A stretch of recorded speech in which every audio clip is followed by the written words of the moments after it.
প্রিয় দর্শক, প্রীতি ও শুভেচ্ছা নিবেন। প্রিয় দর্শক, বেদের মধ্যে কি কেবলমাত্র বেদান্তই আছে? না, বেদে রয়েছে নানা দিক, নানা কর্মকাণ্ড। সেই কর্মকাণ্ডের মধ্যেও আছে এক গভীর দর্শন। যেমন বিবেক চূড়ামণিতে বিবেকের যে গুরুত্ব দেওয়া হয়েছে, কর্মকাণ্ডেও সেই বিবেক বিদ্যমান। কিন্তু সেই বিবেক কি, কোনটি ধর্ম আর কোনটি অধর্ম, তার সঠিক বোধ, এই মৌলিক বিবেক প্রথমেই থাকা আবশ্যক। জাগতিক জীবনে এই বিবেক অত্যন্ত প্রয়োজনীয়। জীবনের প্রাথমিক স্তরে আমাদের বাবা মা শিখিয়ে দেন কোন কাজ করব, কোন কাজ করব না। সেটি আমাদের মঙ্গল ও কল্যাণের জন্য জরুরি। কিন্তু শুধু বাহ্যিকভাবে জানা যথেষ্ট নয়, সেই জ্ঞানকে আমাদের অন্তরে দৃঢ়ভাবে প্রতিষ্ঠিত করতে হবে। অর্থাৎ সেই সঠিক বোধকে বুদ্ধির মাধ্যমে অবচেতন মনে এমনভাবে সঞ্চারিত করতে হবে যাতে তা স্বতঃস্ফূর্তভাবে আমাদের আচরণে প্রতিফলিত হয়, বেশি চিন্তা না করেও যেন তা স্বাভাবিকভাবে প্রকাশিত হয়। এবার আসে সেই বিবেকের প্রকৃত প্রয়োগ। আধ্যাত্মিক ক্ষেত্রে এর প্রয়োগ হল কোনটি আত্মা আর কোনটি অনাত্মা, তার স্পষ্ট বোধ করা। এই সূক্ষ্ম জ্ঞানই আমাদের দেয় বিবেক চূড়ামণি গ্রন্থ।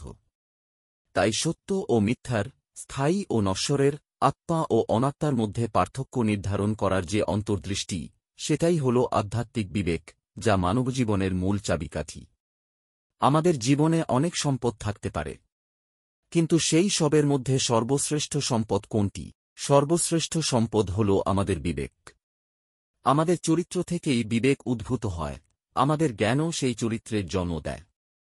বিবেক সহজে আসে না, এটি আসে সাত্ত্বিক বুদ্ধি থেকে। এমনকি তমোগুণের মধ্যেও বিবেক কাজ করে, রাস্তা পার হওয়ার মুহূর্তেও তারা বিবেকের নির্দেশ মেনে এগোতে চায়। প্রতিটি মুহূর্তে আমাদেরকে সিদ্ধান্ত নিতে হয়, প্রতিটি পদক্ষেপে আমাদের বিবেকের প্রয়োগ অপরিহার্য। যারা আধ্যাত্মিক জীবনে অগ্রগতি লাভ করতে চান, তাদের জন্য এই বিবেকই হল সবচেয়ে বড় অস্ত্র। এটি হল প্রথম পদক্ষেপ। বিবেক থেকে উদ্ভূত হয় বৈরাগ্য, আর বৈরাগ্য থেকেই ধীরে ধীরে আসে মুক্তি। তবে এখানে গুরুত্বপূর্ণ বিষয়, বিবেক জনিত বৈরাগ্য থাকতে হবে। বিবেকবিহীন বৈরাগ্য হয় অস্থায়ী, ক্ষণস্থায়ী, যা কখনো আসে, কখনো চলে যায়। এটি আপাত বৈরাগ্য, যা চরম সুখ দুঃখে বা শ্মশান দর্শনে সীমাবদ্ধ থাকে।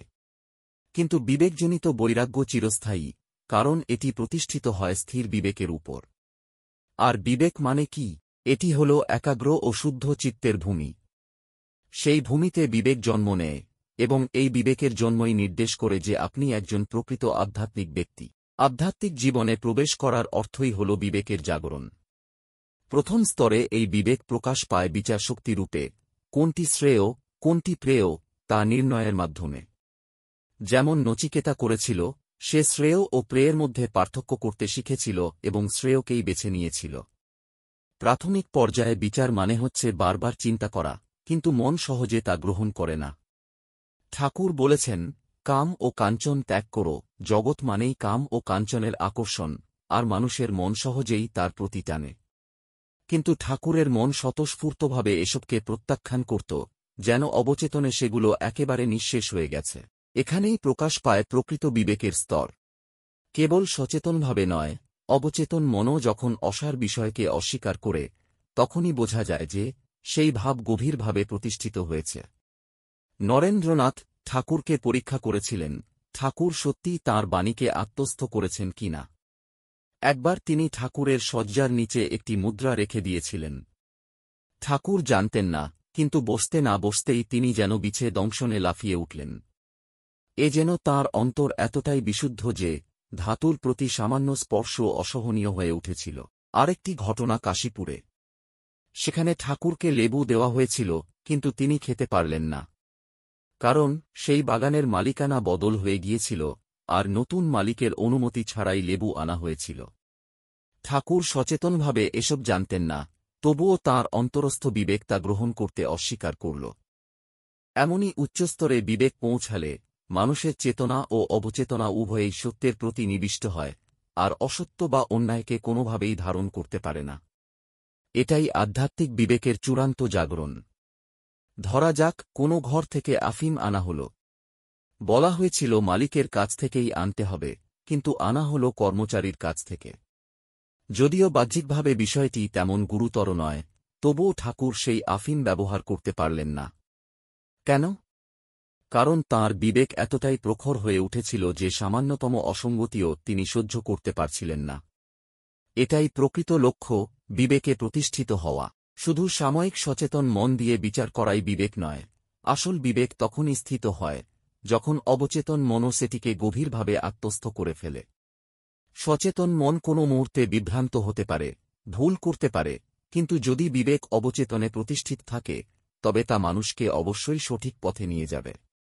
আসলে জ্ঞান লাভ তো এক মুহূর্তেই সম্ভব, যদি মন প্রস্তুত থাকে আর যদি বৈরাগ্য জাগ্রত হয়। বৈরাগ্যই এখানে মুখ্য কথা। আমাদের বৈরাগ্য নেই বলেই মন একাগ্র হতে পারে না। চিত্ত বিক্ষিপ্ত থাকে বৈরাগ্যহীনতার কারণে, আর বৈরাগ্যহীনতার মূল কারণ হল অজ্ঞান। প্রশ্ন হল, প্রথম দিকে আমরা জ্ঞান কোথা থেকে পাব? জ্ঞান তো পরিণামে আসে। প্রাথমিক স্তরে জ্ঞানের উৎস হল গুরু, শাস্ত্র এবং গভীর শ্রদ্ধা। শাস্ত্র বলেছে, গুরু বলেছেন, এটাই যথেষ্ট। শ্রদ্ধা থেকেই যাত্রা শুরু। শাস্ত্রে স্পষ্ট বলা আছে, শ্রদ্ধাবান লভতে জ্ঞানং তৎপর সংযতেন্দ্রিয়। জ্ঞানং লব্ধা পরাং শান্তিম চিরেনাধিগচ্ছতি। অর্থাৎ শ্রদ্ধাশীল, সাধনায় দৃঢ়প্রতিজ্ঞ এবং ইন্দ্রিয়সংযমী মানুষই প্রকৃত জ্ঞান লাভ করে। আর সেই জ্ঞান অর্জন হলে মানুষ অচিরেই পরম শান্তি লাভ করে। তাই শ্রদ্ধা শুধু আনুষ্ঠানিক বিশ্বাস নয়। গুরু যা বলেছেন সেটিকে সত্য হিসেবে মেনে নেওয়া এবং সেই পথে চলার দৃঢ়প্রতিজ্ঞাই প্রকৃত শ্রদ্ধা। এই শ্রদ্ধার মাধ্যমেই জ্ঞান প্রস্ফুটিত হয়, বৈরাগ্য জন্ম নেয় এবং অবশেষে বিবেক স্থায়ীভাবে প্রতিষ্ঠিত হয়। প্রিয় দর্শক, ভিডিওটি যদি ভালো লেগে থাকে তাহলে লাইক, কমেন্ট ও সাবস্ক্রাইব করে আমাদের পাশে থাকুন। ওম হরি ওম তৎসৎ।